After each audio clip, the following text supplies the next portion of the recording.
Hi అండి, welcome back to my channel. ఇవాళ మనం పుల్లట్లండి మినపగుళ్ళు లేకుండా ఈ దోశల్ని మనం ఎలా తయారు చేయాలో చూపిస్తాను. ఇలా ముందుగా ఒక డబ్బా రేషన్ బియ్యం కానీ మామూలు బియ్యం కానీ తీసుకోవాలండి. ఇలా కొలత తీసుకున్న తర్వాత శుభ్రంగా కడుక్కోవాలండి 3 సార్లు ఈ బియ్యాన్ని. ఒక కప్పు పెరుగు కూడా రెడీ చేసుకోవాలి. పుల్లటి పెరుగు ఉంటే ఈ దోశలు పుల్లగా బాగుంటాయండి. ఇలా కడుక్కున్న బియ్యంలో ఈ పెరుగుని మనం వేసేసి నానబెట్టాలండి, నీళ్లు పోయకుండా. ఈ పెరుగులో నానిన బియ్యంతో దోశలు కనుక వేస్తే పుల్లగా దోశలు చాలా బాగుంటాయండి. మినపగుళ్ళు లేవని బాధపడకుండా మనం చక్కగా బియ్యం పెరుగుతోనే ఇలా నానబెట్టేసి దోశలు కూడా వేసుకోవచ్చు.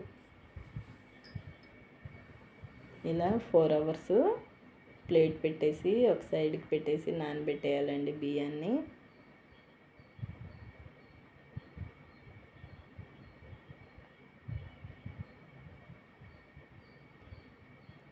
ఫోర్ అవర్స్ తర్వాత ఇలా మనం మిక్సీ జార్కి తీసుకోవాలండి, నీళ్లు పోయకూడదు.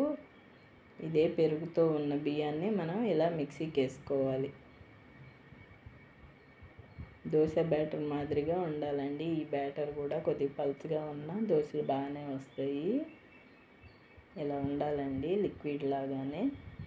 కొద్దిగా ఉప్పు, జీలకర్ర ఉంటే జీలకర్ర వేసేసుకొని ఎన్ని దోశలు కావాలో అన్ని దోశలు వేసేసుకోవచ్చండి ఈ పిండితో.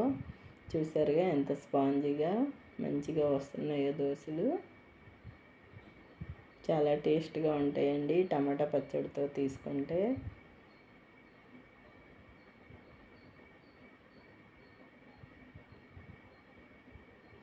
ఇలా 1 బై 1 మనకి ఎన్ని దోశలు కావాలో అన్నీ వేసేసుకోవచ్చండి.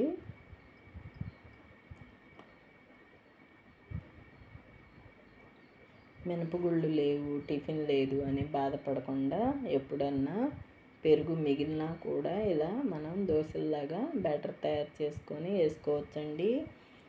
లేదంటే వెన్న తీసిన మజ్జిగలో కూడా బియ్యాన్ని నానబెట్టుకొని ఇలా దోశ బ్యాటర్ తయారు చేసుకొని దోశలు వేసుకోవచ్చండి. ఇలా టమాటా పచ్చడితో సర్వ్ చేసుకుంటే దోశలు సూపర్ టేస్ట్ ఉంటాయి.